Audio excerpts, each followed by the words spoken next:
India live TV, सच सबसे आगे। 2024 का लोकसभा चुनाव चल रहा है। प्रचार प्रसार पहले चरण का जहां मतदान है चरम सीमा पर पहुंच चुका है। गोदी मीडिया ये समझाने में और यकीन दिलाने में लगी हुई है कि बीजेपी 400 पार पहुंच जाएगी सरकार बनाने में तीसरी बार, लेकिन सच्चाई जो है ज़मीन पर कुछ और है, वो भी आप देख रहे हैं। पर अब ये हाल हो चुका है भारतीय जनता पार्टी के नेताओं का, कार्यकर्ताओं का, कि हर हथकंडे अपनाने को मजबूर है। चुनाव में फर्जीवाड़े के जो वीडियोज़ आ रहे हैं वो शुरुआत में ही चौंका रहे हैं, क्योंकि अभी तो मतदान हुआ भी नहीं है। लेकिन जिन लोगों के जो सीनियर सिटीजन्स हैं, उनके जिनके घर से मतदान होने हैं, उनके मतदान के दौरान बीजेपी का कार्यकर्ता, बीजेपी का नेता चुनाव आयोग के अधिकारियों के साथ पकड़ा गया, पाया गया है। उसको कैमरे में कैद किया है लोगों ने और सवाल पूछा है किससे? चुनाव आयोग से। अब जवाब कब आएगा ये एक अलग बात है। ये मामला पूरा बैंगलोर का है। कर्नाटक में जो बैंगलोर सेंट्रल है, सेंट्रल बैंगलोर लोकसभा जहां से चुनाव लड़ रहे हैं कांग्रेस के कैंडिडेट मंसूर अली, उन्होंने ये पूरा एक कंप्लेन जो है वो रजिस्टर कराई है इलेक्शन कमीशन ऑफ इंडिया में। और वहां उस कंप्लेन में लिखा हुआ है कि बीजेपी का एजेंट कैसे साथ में गया हुआ था वोट डलवाने के लिए, जिसके वोट डलने हैं उनके घरों में, और चुनाव आयोग के अधिकारी उसको अपने साथ पोस्टल वोटिंग में कैसे लेके गए अंदर।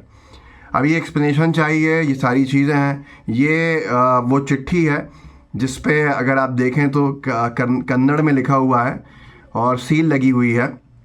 कांग्रेस प्रत्याशी की तरफ से ये शिकायत दी गई है और इस शिकायत में जो लिखा है वो सारी चीज़ें मैंने आपको बता दी। अब मैं आपको वीडियो दिखाता हूँ बीजेपी के नेता का वहाँ से निकलते हुए घर में से, और कैसे ये रंगे हाथों चुनाव आयोग के अधिकारियों के पीछे आता हुआ घर से बाहर पकड़ा गया, और इसकी तस्वीर ले ही लोगों ने वीडियो बना लिया। मैं आपको वीडियो दिखाता हूँ, देखिए।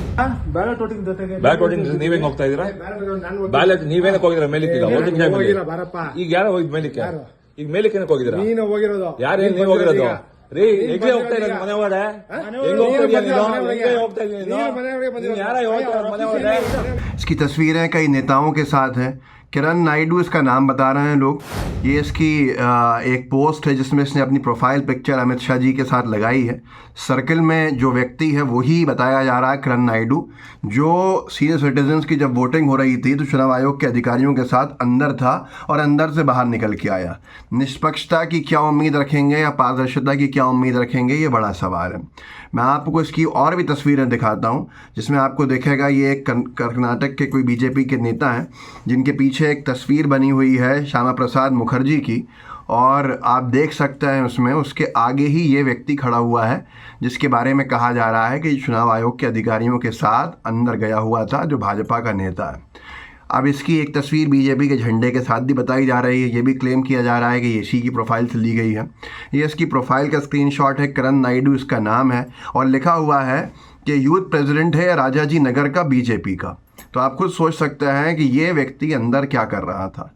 अगर भारतीय जनता पार्टी 400 पार के दावे कर रही है तो फिर बीजेपी को अपने नेता को चुनाव आयोग के अधिकारियों के साथ अंदर सेटिंग से भेजने की ज़रूरत क्यों पड़ी, जब जो सीनियर सिटीजन से उनके मतदान चल रहे हैं।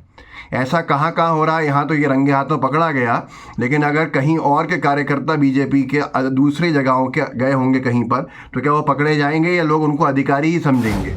चुनाव आयोग के अधिकारियों के में कोई बीजेपी का एजेंट अगर छुप के जा रहा है तो किसे पता चल रहा है? असल में बीजेपी की हालत बड़ी ख़राब है। एक मूक नायक का सर्वे है, ये एक एमॉक्सिलेंस FC करके पेज है, उसने डाला है ट्विटर पे कि मूक नायक CS ने एक सर्वे किया है राजस्थान में लोकसभा 2024 के लिए। अभी तो हम कर्नाटक की बात कर रहे हैं। कर्नाटक और पूरा दक्षिण भारत तो बीजेपी के लिए मुसीबत बना हुआ है, मुसीबत जैसा है। लेकिन अगर हम राजस्थान की बात करें तो बीजेपी सरकार बना के बैठी है और बीजेपी के लोग कहते हैं कि हम वहाँ तो बहुत क्लीन स्वीप करेंगे। तो उस राजस्थान के जो अगर हाल ऐसे हैं जो बताने जा रहा हूँ, तो फिर दक्षिण भारत में कर्नाटक में क्या होंगे और क्यों बीजेपी किसी भी तरह के हथकंडे अपनाने के लिए आगे आएगी, वो आप अंदाज़ा लगा सकते हैं। ये जो सर्वे किया है मूक नायक ने, इस सर्वे में बीजेपी की जो स्टेट गवर्नमेंट है 80% लोग मानते हैं कि अशोक गहलोत की सरकार की स्कीम बहुत अच्छी थी और उनको वो स्कीम्स की याद आती है, और 20% लोग ही इनसे संतुष्ट हैं, जबकि 80% लोग बीजेपी की सरकार जो राजस्थान ने बनी है उसको नाकाम सरकार मानते हैं। टोटल 10 लोकसभा सीट्स बांसवाड़ा जिसमें है गंगानगर, टोंक, रेड जोन में है बीजेपी के लिए राजस्थान में, और 60% रिस्पोंडेंट जिन्होंने सर्वे में हिस्सा लिया उन्होंने कहा है कि वो कांग्रेस को वोट देंगे परिवर्तन के लिए। अब आप खुद सोचिए कि बीजेपी का क्या हश्र हो रहा है, और क्या यही वजह है कि बीजेपी इस तरह के हथकंडे में बीजेपी के कार्यकर्ता नेता लगे हुए हैं। और कोई नई बात नहीं, अगर ये कोई कहे कि नहीं बीजेपी ऐसा क्यों करेगी, भैया भारतीय जनता पार्टी चंडीगढ़ महापौर चुनाव में सारी सीमाएं लांघ चुकी है।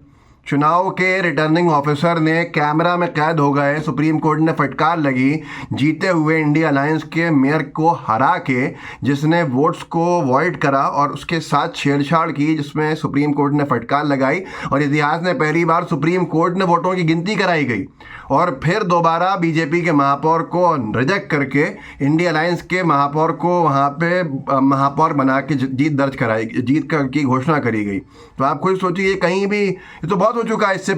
इससे पहले भी कई जगह पाया है कि भाजपा के ही नेता क्यों अंदर देखे गए, पोलिंग बूथ पे बटन दबाते हुए देखे गए। कितने वीडियोस पिछली बार के मौजूद हैं। सीनियर सिटीजन्स की वोटिंग के दौरान ये इनके कार्यकर्ता अंदर से निकलते हुए देखे गए। ये कोई नई बात नहीं है, लेकिन इस पर लगाम कब लगेगी ये नई बात होगी। तो इस वीडियो को आगे बढ़ाइएगा, लोगों को जागरूक कीजिएगा और बताइएगा कि अगर बीजेपी 400 पार की बातें करती है, नारे लगाती है, तो ज़मीनी हकीकत इतनी अलग क्यों है।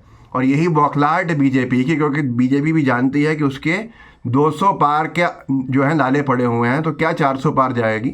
तो ये है एक बड़ा विषय जिसकी वजह से शायद बीजेपी के नेताओं की, कार्यकर्ताओं की बौखलाहट इतनी है कि वो सारे नियम कानूनों का उल्लंघन करने लगे हुए हैं। आगे बढ़ाइएगा, अपने साथियों तक पहुंचाइएगा, सोशल मीडिया के आपके दूसरे प्लेटफॉर्म्स होंगे उन तक ज़रूर लोगों को बताइएगा। जय हिंद, जय भारत। द लाइव टीवी, सच सबसे आगे।